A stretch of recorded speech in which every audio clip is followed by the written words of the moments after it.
Yes, ladies and gentlemen, I hope you can hear me quite clear. Ladies and gentlemen, dear colleagues, I'm very, very happy to welcome you here to our panel discussion titled Lebanon on the Brink of War. Thank you really so much for joining this panel discussion. It is my distinct pleasure not just to welcome you, but also to chair this panel discussion, and for sure we are more than pleased to welcome Nicholas Kosmatopoulos and Anthony Kiddy. Thank you really so much for coming to Vienna, joining this panel discussion, lecturing on different topics about Lebanon. Thank you. Thank you.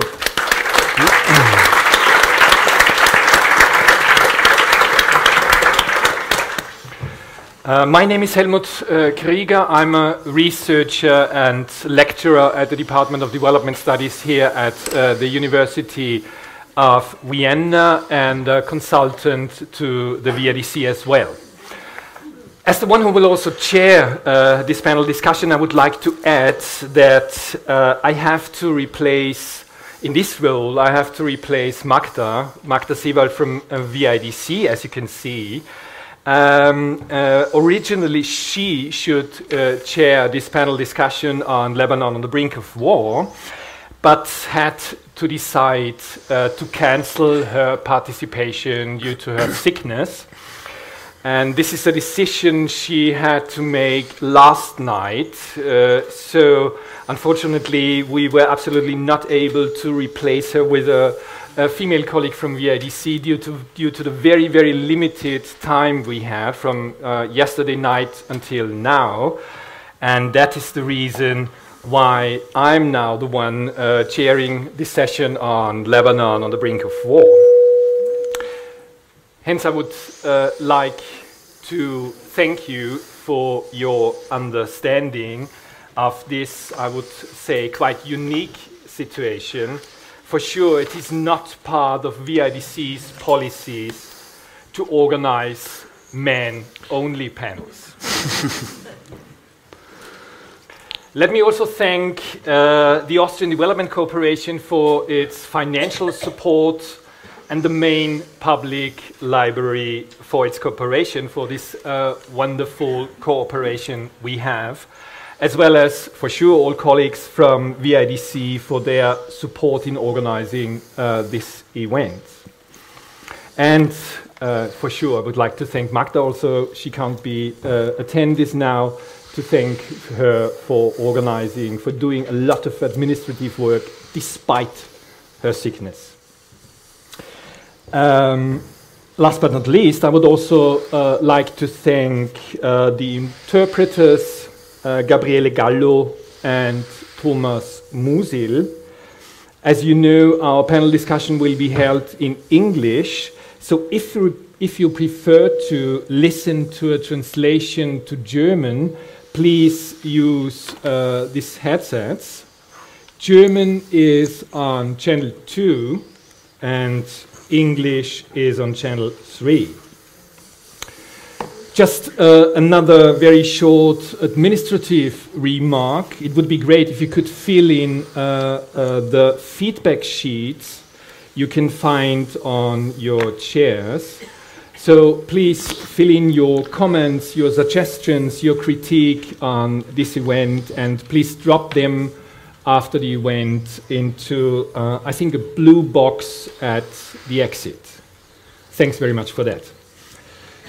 Before we'll introduce our guests, let me allow to say some words about the main topics of tonight's event, of tonight's panel discussion. As neighboring country, Lebanon is for sure, as we all know, more than confronted with the repercussions of the international war in Syria. More than 1.5 million refugees from Syria currently live in Lebanon. And this is for sure a more than huge, if I use this quite neutral term at all, this is a more than huge challenge for Lebanon, a country whose population is about 4.5 million. How to deal with this situation, how to deal with a situation that for sure strongly influences socio-economic and societal contradictions in Lebanon without reducing this kind of contradictions to the issue of flight and refugees. How can this situation be analyzed from a gender-critical perspective? How do especially NGOs deal with such a huge challenge? In his lecture, Anthony Keady, I think, will focus on these contradictions from a gender-critical perspective by bringing in his experiences. He has a staff of Abad, a feminist NGO located in Beirut. At the same time, we can observe the repercussions of the war in Syria on the level of Hezbollah's, as we all know, Hezbollah's direct military involvement in the war in Syria to support the regime in Damascus. This has, as one of these effects, this has for sure increased its political significance in the country and has led to speculation, especially in Western and also in Israeli and Lebanese media, about an upcoming war between Israel and Hezbollah, a war which would be devastating for the civil population in Lebanon and especially in the south, including hundreds of thousands of refugees from Syria who are now forced to live in the south of Lebanon. But beyond this different speculation, it is absolutely necessary, from our point of view, to critically examine the issue of conflict, the issue of war in Lebanon by including historical perspectives as well. That means Lebanon has faced various crises and wars over the last decades, and that means we must have a close look to how post-war reconstruction, how the issue of transformation of the Lebanese state was done after especially the war and the invasion of the Israeli invasion of 1982. So what were, from that point on, main political as well as societal implications? To what extent can we speak here of a neoliberal transformation of the Lebanese state? And in times of crisis and war, how does this development of the last decades affect the current situation as well? So these are other main questions we have in our panel discussion, especially then given to Nicolas and his critical analysis on war, post-war reconstruction, and let's call it quite clear, the invention of civil society after 1982. So these are main topics we want to deal with in our panel discussion, and I'm now already coming to a briefly introduction of our two speakers. Nicolas Kosmatopoulos is an assistant professor of international affairs and anthropology and faculty member at the Department of Political Studies and Public Administration at the American University Beirut, the AUB. Before joining AUB, he taught at Freie Universität in Berlin, Universität Zürich, Columbia University in New York, Sciences Po in Paris, and École Polytechnique Fédérale de Lausanne. I think I'm right, yeah? Yeah. Sounds good. Sounds not bad. Sounds really great. In 2014 and 2015, Nicholas was visiting fellow at the Institute of Environmental Science and Technology at the Universitat Autónoma de Barcelona. His research links global politics, critical development studies, and political anthropology with a focus on questions of power, expert power, policy, expertise, and global institutions.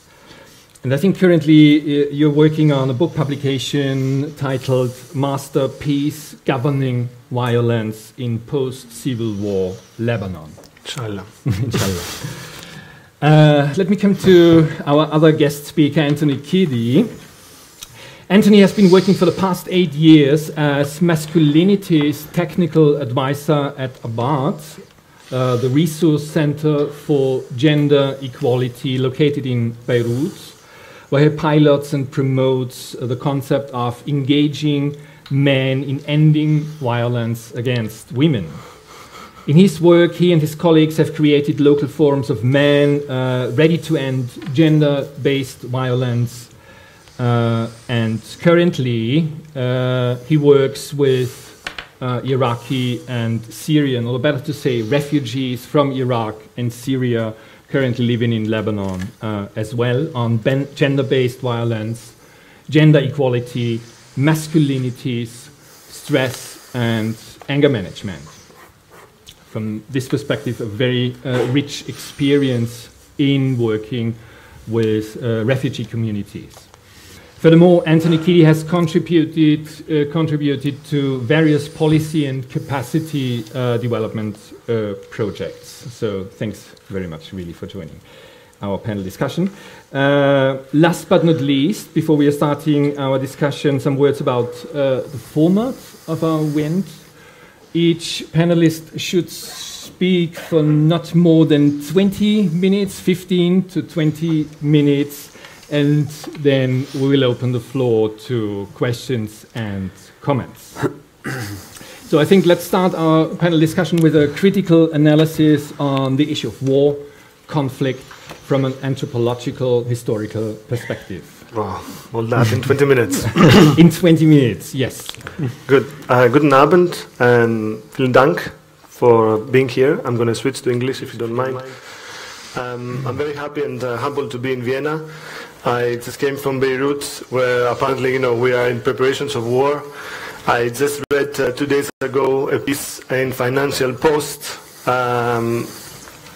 actually also tackling the issue of war in Lebanon, saying, in fact, that if you are today in Lebanon, probably you have the possibility of experiencing a crisis very similar to that of Greece. And then I said to myself, wait a minute, I know that. That's a déjà vu. I'm from that country. I am from Greece. And I've been also subjected to this process of crisis in Greece for the last 10 years.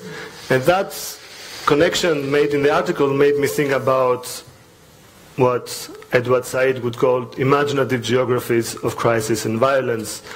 Meaning, there are these places around the world that for a period of time, they become metaphors for crisis. They become metaphors, they embody everything we believe is wrong about our system. Greece is, for a time, and now, the problem. The European Union, no matter which stand you take to this, but it is supposed to be, a place that has failed and embodies, our modern and our contemporary definitions of crisis. If Greece is that, if Greece is the imaginative geography of crisis in Europe, Lebanon is definitely the place for war. The imaginative place that war is always a perpetual, a Nietzschean perpetual return. That war always returns to Lebanon since 1975. And this is very important. It's not just a matter of words. It's not just a matter of saying that, the Lebanese also to themselves say that the war never really ended in Lebanon, that, even if the war ended officially in 1990 with the Treaty of Taif in Saudi Arabia, the war continued in many other ways. And indeed, the war continued in the ways, for example, that the war elites the people who fought the war, the warlords became then politicians, and they ran the state after the war was ended. So in that sense, the war continued. But the war also continued in many other ways. The war continued on the public goods. If you, for example, come to Beirut, I invite you to come. It's a very beautiful place, despite all media frenzy. It's a beautiful place next to the sea. We have great food, amazing people, and a lot of languages and different cultures. Some of them want to be there, some of them have to be there, you know, like the 1.5 million refugees. But nevertheless, all of these create a mosaic of difference and tolerance and intolerance that is very beautiful sometimes to watch, and sometimes also scary. In any case, if you come to Lebanon, you see Lebanon from the sea. You see that the sea has actually been privatized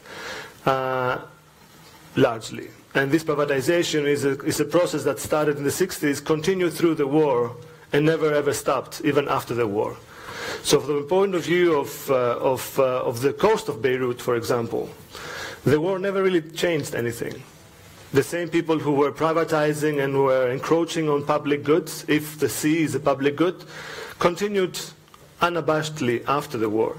In fact, in some cases, the war even stopped some of this destruction that was meant to continue after that. With people like Rafiq al-Hariri, you know, who perhaps many of you know, a Saudi businessman, Saudi-Lebanese businessman, who introduced, in fact, the shock doctrine in Lebanon just after the war. Naomi Klein's famous book, The Shock Doctrine, was devised for economic policies. Because they understood the idea that, you know, there are today's elites or experts who are very much into the business of introducing shock therapies into countries that are supposedly, you know, dwelling into crisis by massive privatization, by deregulation of the markets, by taking back all the social welfare of the state in a shock manner, so that everybody gets, you know, shaken up, and then they just don't even have the time to realize what's happening, what hit them, and then just have to accept. So if shock doctrine was introduced for places like Chile's Pinochet, or other places in Europe these days, Greece among them, Lebanon is a perfect study of a shock doctrine after the war. The war was used as the memory of the shock that led many of the elites to continue shocking the population by taking back things from them. Social welfare, public goods, health, education, access to the sea, access to their rights, and also an entire regime of civil rights that is not yet given back to them. Against this regime of post-war Lebanon, I think we should understand it as a kind of a global space. I mean, post-war Lebanon was very important for the peace industry in the world. And this is where my research comes in. I believe that places like Lebanon and Greece these days, they are very important for people, for global experts or global institutions. These are the places upon which policies are drawn, and then these policies, then they can move on to the global space. You know, you have a case study at the beginning, you start, you know, devising some policies at the local level, how to deal with a crisis, let's say in Greece, and then you see it works. What doesn't work, then you take it and you use it to Austria, to Italy, to Spain, to Ireland, and so on. This is why these places are not so local anymore. This is why we should all be interested in what's happening in these places, because it's going to come to us sooner or later. We're going to be Greece, we're going to be Lebanon sooner or later. Some of us sooner, some of us later. So in that case, what happened in Lebanon was that indeed the global industry of peace, which was very much now growing, especially after the end of the Cold War, riding the wave of optimism that the history has ended, that the war between the two superpowers is over, that now capitalism has triumphed, and we don't have anything else to fight for. Now is the time for peace, now is the time for new beginnings. That was the time of the 90s, just before Yugoslavia. That gave the political background for a new generation of peace experts to evolve. I remind you, those of you who might be too young to remember, that peace was a very suspect word during the Cold War. Perhaps you don't know that, because who could ever be suspicious of such a beautiful word, right? But if you look closer into how peace was treated in the UN, in the international institutions, nobody was really interested in peace. And if you were interested in peace, then you were probably too cozy with the commies, too cozy with the communists. The West was fighting a Cold War, and that meant that peace was nothing but a proposal for reconciliation with the utmost enemy. This changed after the 90s. Peace became salonfähig, that's a beautiful word that is not translatable in English. It became actually a very formal field of expertise, professionalization. Now you had, in fact, the introduction of very important institutes. The United States Institute of Peace was created in 1985. You have NGOs now working in the name of peace. You had many experts building careers on peace building. And all that became actually a regime that I call masterpiece. Masterpiece because it introduced certain ideas about what is the problem with black.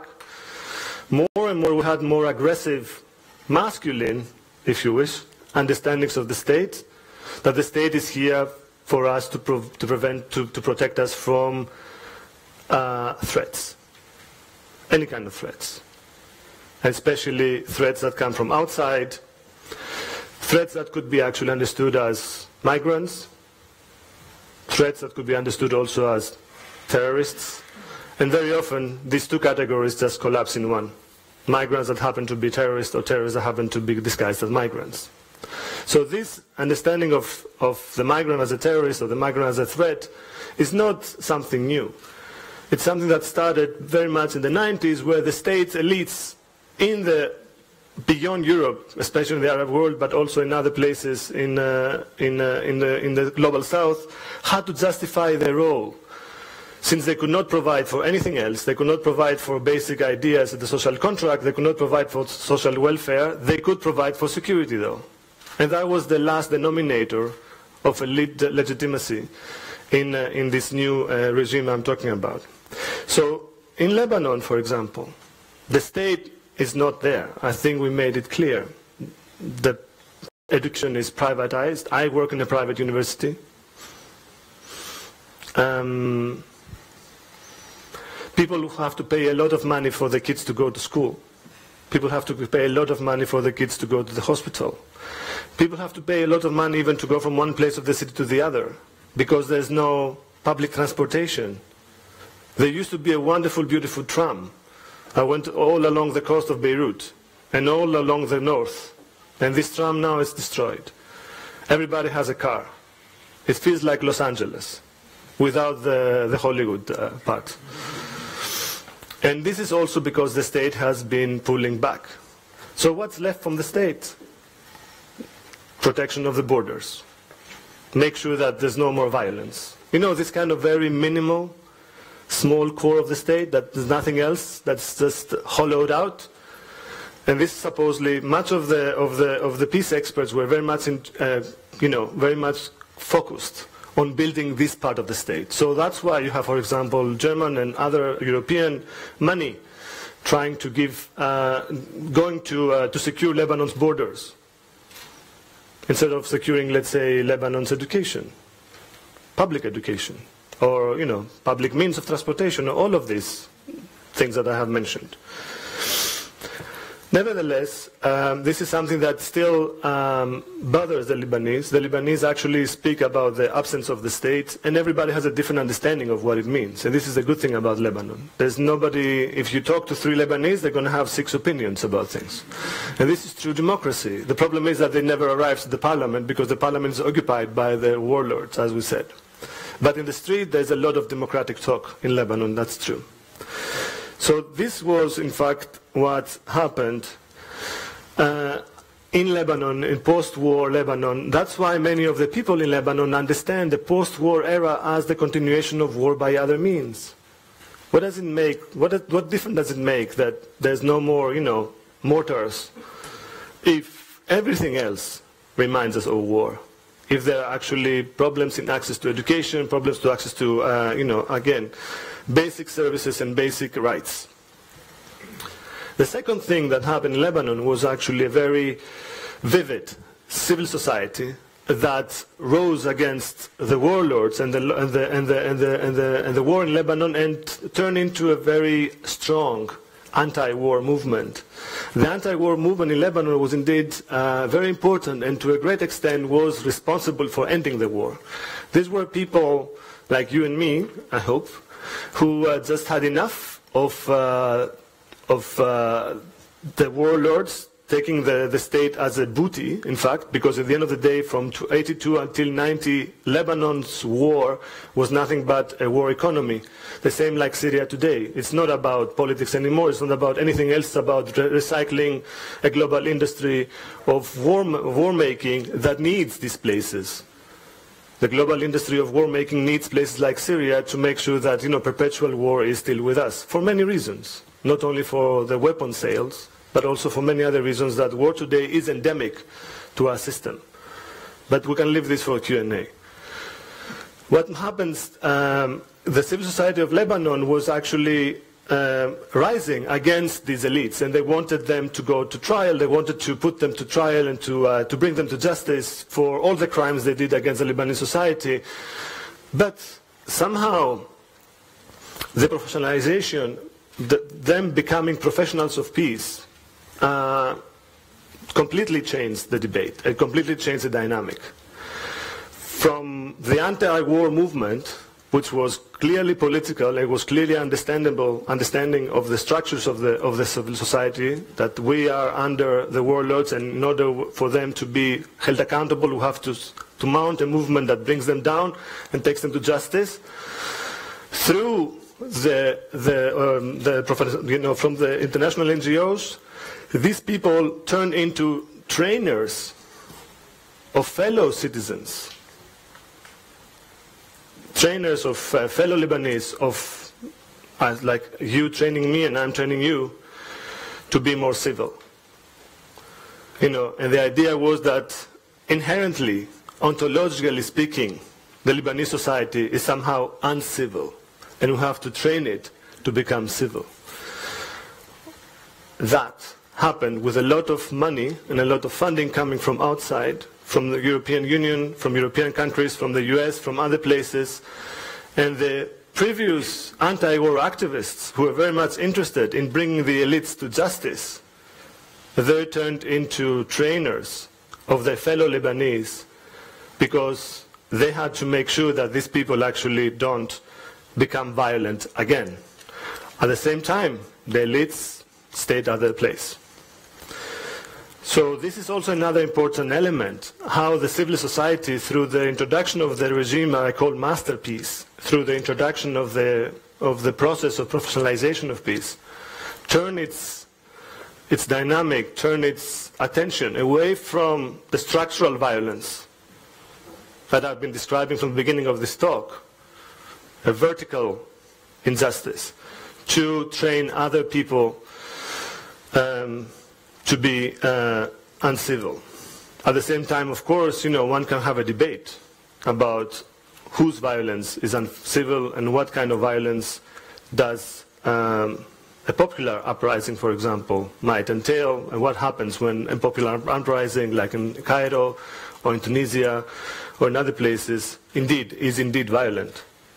How else, or how could we actually debate violence in general if we believe that, in fact, the only way to do this is by training ourselves to be peaceful? The third part, the third column, and I have only 5 minutes left, it was equally important. It was, in fact, referring to those who would not remain civil, who would not subdue, who would not submit, who would not really agree to this new definition of civil society, of civility. And these were different kinds of groups who were actually resisting both previous regimes. The idea of the failed state, the idea that the state is not there anymore to give up for the citizens, and they were also resisting the idea that the citizens should be docile, and they should be actually accepting, to be kind of members of the society that would not really fight back. And these structures, these political movements, became very much known in the West as Islamic movements. One of the most famous Islamic movements in Lebanon that had this attitude is Hezbollah, the Party of God. The Party of God is interesting in this respect because it somehow went against both elements I said before. They rejected the idea that the state of Lebanon should always be a state that deprives its people from their basic goods. And what they did, they introduced their version of a social welfare state. In fact, the minute where everything else was taken away from the Lebanese citizens, Hezbollah in the south and in the places that they would control, they would provide for education, they would provide for welfare, they would provide for basic rights, what they could then summarize under the idea of the karame, or the sharaf, which for them meant honor, but actually meant social honor. It meant like the honor of being a citizen in this country. And this is something that, of course, shook the establishment. You had an actor who was at the same time actively pursuing violent means to liberate the country from Israel's occupation in the south, who were going against two major ideas. That the state should be actually there just to take things away from people, and the second thing, that the citizens should be docile. Hezbollah, what they did, at least at that time that we're talking about, the 90s and the 2000s, they managed to fill in the gap that the Lebanese state was leaving behind. So they built a state within a state, as they call it. They provided a lot of social services that actually remind to many social welfare states in West, at least in the 60s and 70s, because now they're also receding in Europe. And at the same time, they had a much more active political and indeed militant take on what should be done with the occupation of the country by Israel in the south. The result, South Lebanon was liberated in 2000 through this tactic.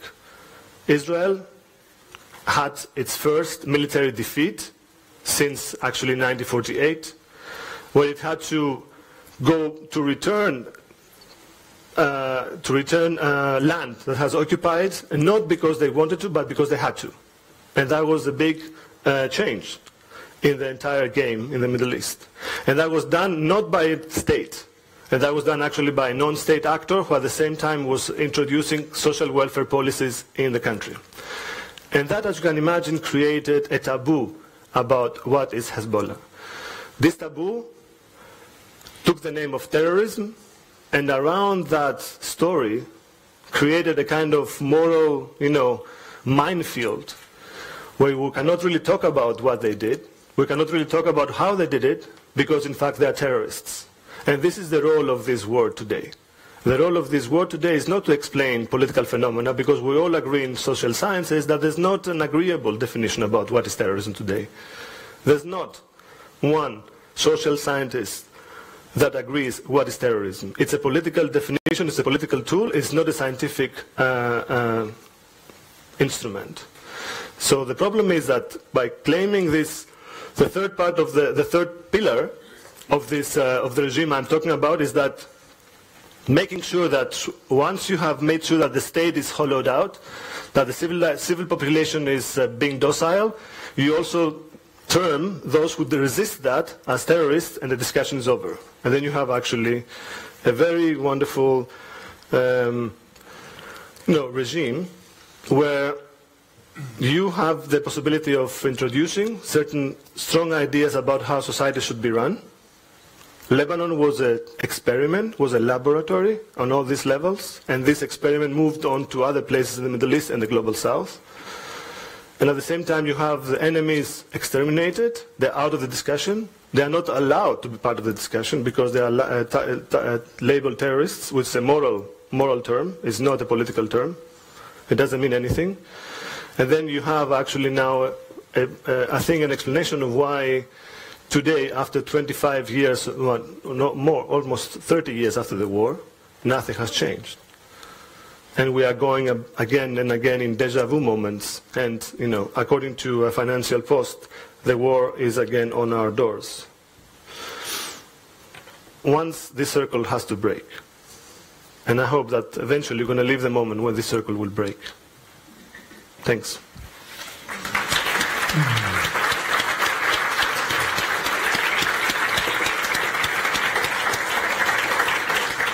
Yes, thank you very much, Nicholas, for your radical critique on the issue of war. I didn't call you radical, though. That's very normal. Oh, very normal. Radical, so let's see, nothing radical about also when we come to the Q&A session, if it is really normal issue to create and to formulate a necessary critique on hegemonic narratives on war and peace and conflict and the situation in Lebanon. Yes, Anthony, could you please to analyze the situation from a more gender-critical perspective? Right. Okay. Yes. Thank you. Can everyone hear me? Fine. Okay. So before I start, I don't want, as Helmut was able to point out earlier, the irony of taking a gender analysis on a completely male panel to be lost on anyone. My director, Ms. Rida Anani, was originally scheduled to be here today.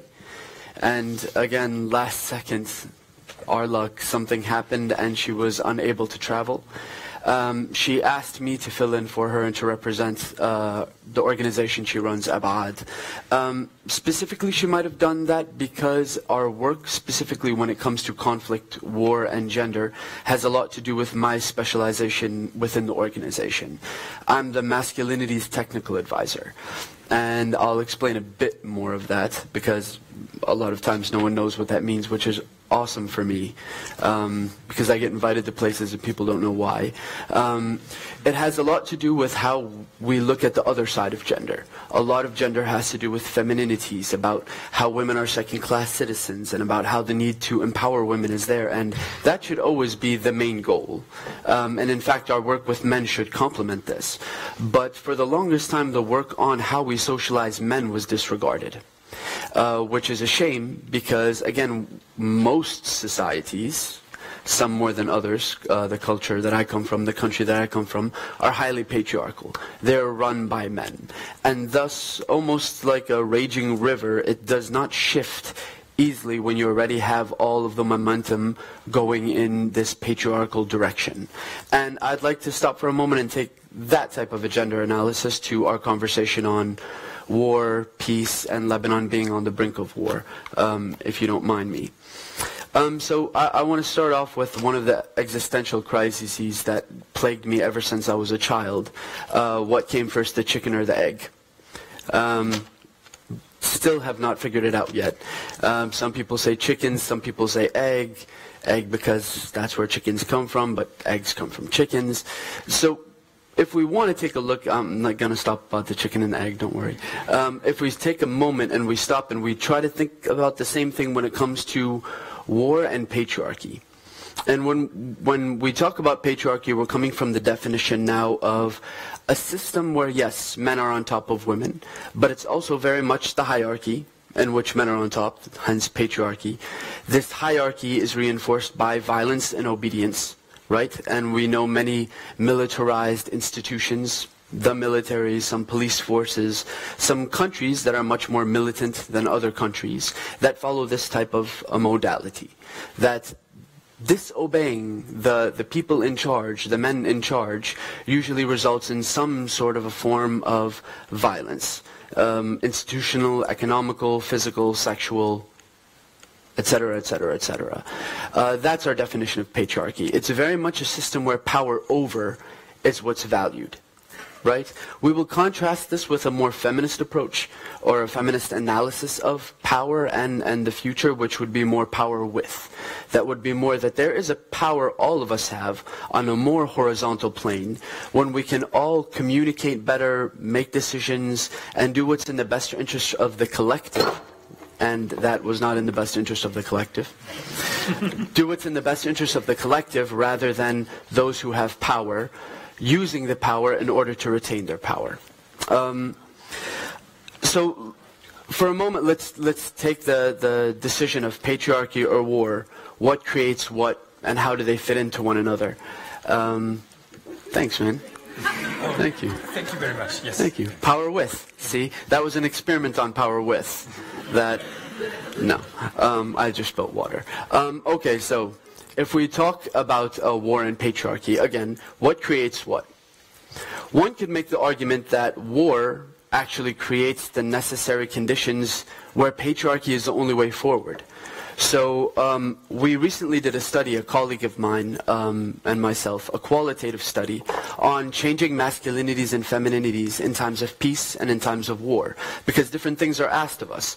If we go to a peaceful society or a society where there is no conflict, no war, men and women are expected to do different things than if we come to a society where there is war and where there is conflict.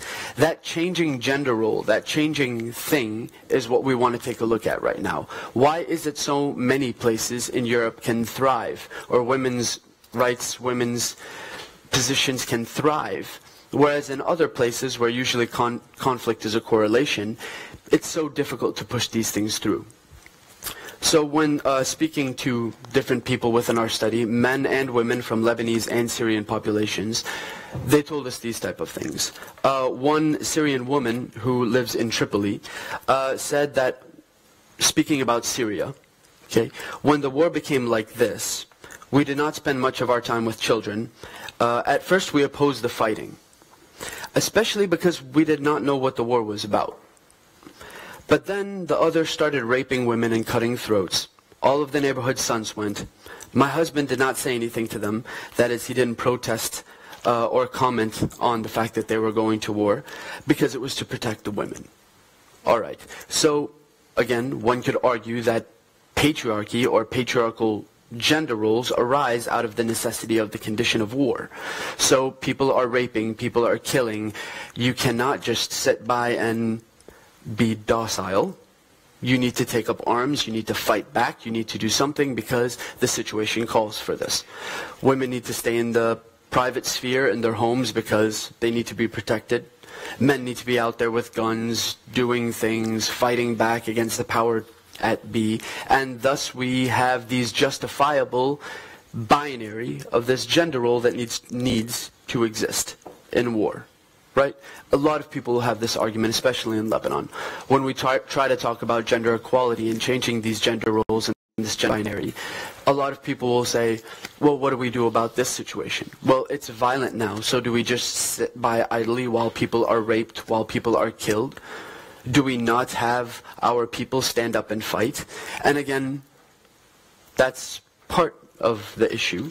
Again, you have a lot more positive reinforcement for warlike mentality or men becoming strong to protect.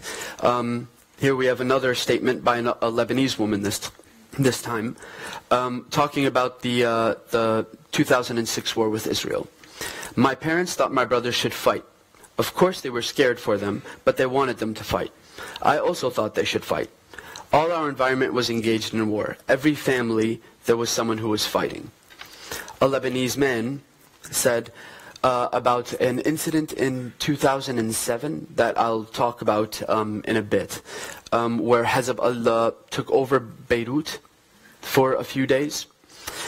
He said that the man's role becomes to preserve and to provide security for his family. I remember in 7th of May 2007, my father held his rifle and sat by the door. He told us not to be scared and that nothing will happen.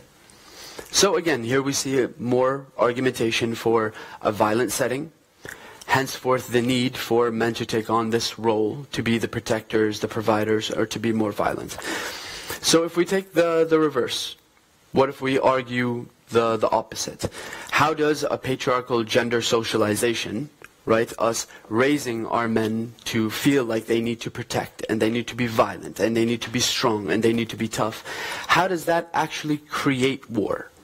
How does this type of mentality that we're raised in actually prepare us for the war and almost ensure that the war will happen, that a war will happen? Again, so here maybe we sit and stop for a moment and think about how many men are raised around the world. Maybe we can take a specific look in Lebanon where the violence is very real, but boys around the world will usually be given guns at a very young age, even if they're play guns.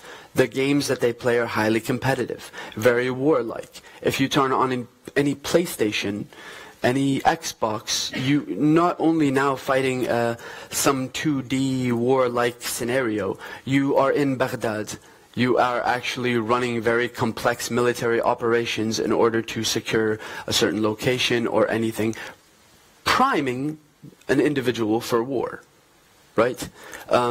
Again, we talk about how men are unemotional. This is not a biological thing. Testosterone are not antagonistic at all to the expressions of emotions.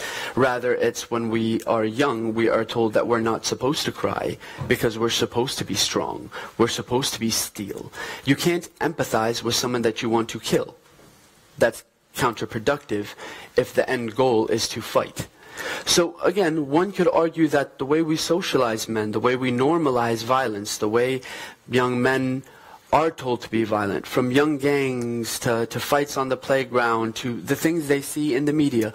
Again, I always use the example of when I was a little child, I wanted to be one of two things, either a Ninja Turtle or Batman. I knew that.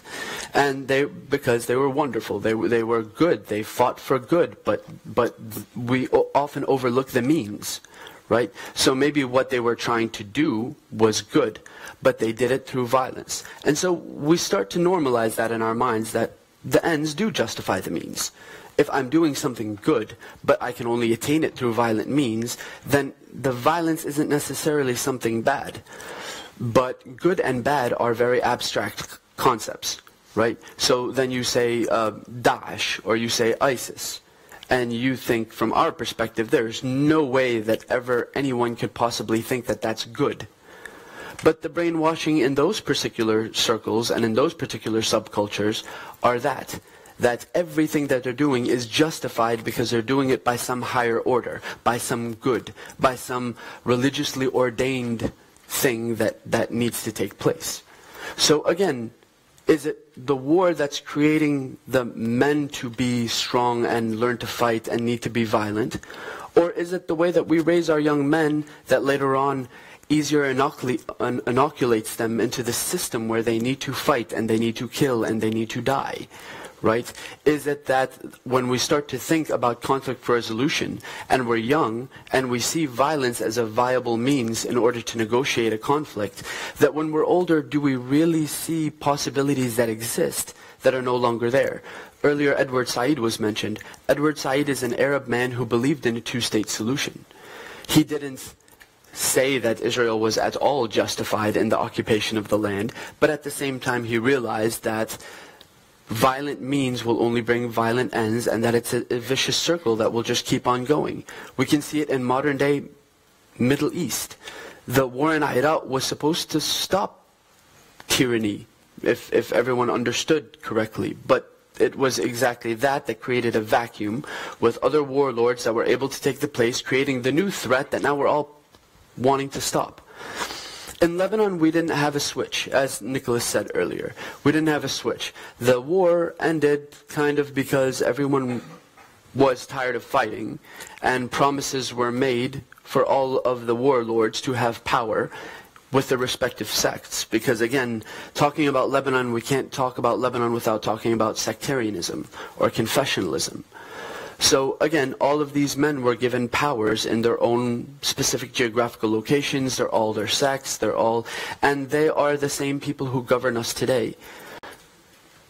They are violent, they were warlords, they came to power in a power over system where you take, you fight, you arm, and you take. And now they were in charge for reconstructing Lebanon into peace. It just doesn't make sense.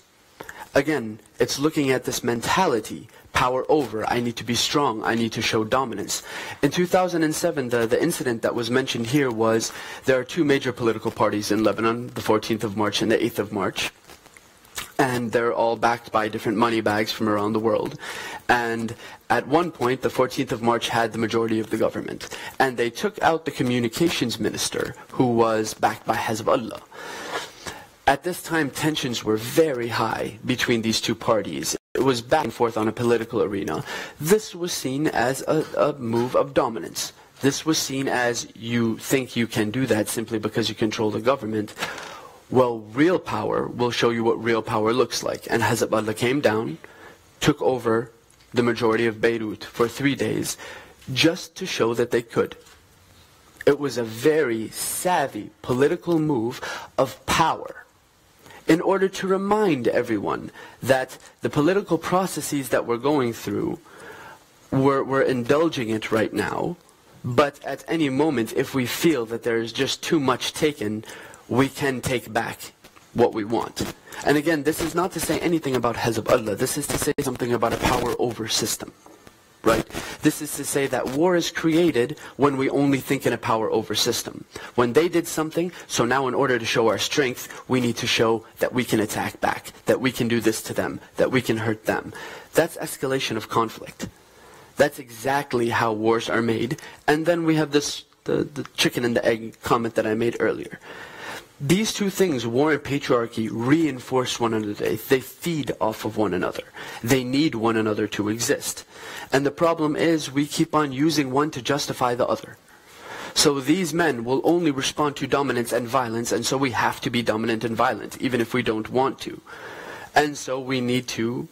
Wow, I thought it'd be done much quicker. Okay, 5 minutes. So we need to socialize our men to be strong, to be tough, to be violent, in order to respond to the type of environment that they were raised in. We talk about Syrian refugees. When you're raised to think your value as a man comes in your power, in your ability to protect your family, in your ability to provide for your family, and then you're dirt poor refugee, misused, and all of a sudden someone comes to recruit you, saying that God didn't want you to live this way, saying that there is real power if you join us, saying that you can do something to come back and have a voice and have value.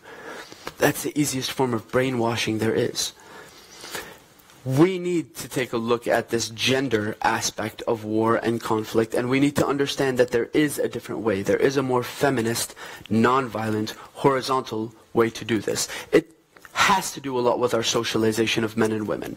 The efforts to empower women, the efforts to educate women, to give them their rights legally, socially. But it also has to do with how we socialize our young men. How we deviate them away from violence, how we move them away from this very violent patriarchal upbringing, how a woman being in control is not a negative thing, but for any Lebanese young man growing up right now, less than 1% of our parliament is women. So why would he ever think that that's not an insult to his manhood that a woman has more authority than him? How would he not think that you need power in order to be successful and provide for your family when all of the examples of success and power in his country are militarized, violent, dominant men? That's what you learn. It's social learning theory. It's what we observe. And if we don't stop that process, we're just allowing this to recycle itself. We're just allowing this same dynamic to continue. On the other end, someone might again say, well, what do you do if you don't fight back? This is where feminists for years in a women, peace and security agenda have been talking about non-violent movement building, about civil disobedience, about being an activist or being a feminist or being someone who works for change on the social arena does not mean that you don't fight. It just means that you don't fight using violence. It means that you organize, you're strategic. You have to make sure, especially in an age of social media and visibility, that the change you want can happen, but it needs patience, it needs organization, it needs strategy, and it needs power with. It needs all of us working together. It needs all of us being on the same page, understanding why we want these changes, understanding that we're not going to be handed back our civil liberties, the things that were taken away from us by the state. We need to take it back. Another person giving it to us because they have power, might also be a bit dangerous, because again, we're under that benevolent wing of power. If ever that leader changes and another leader takes place, we might be looking at a very different person who's giving us our civil liberties. And that's the importance of coming back to the people and social movements and equality. Just to end before we go to question and answer, again, Einstein, I believe, said a problem cannot be solved with the same mind that creates it. And one of the biggest problems we have in a war like Lebanon is we have not moved on from a war because we have not stopped thinking with a warlike mentality. We have not stopped electing the warlords of the civil war. We have not started seeing that looking for a solution that does not include an expression of power or violence is not weak. It's sustainable. It's something that's beginning a negotiation, because eventually, especially again, you talk about sectarianism, we have to live with one another.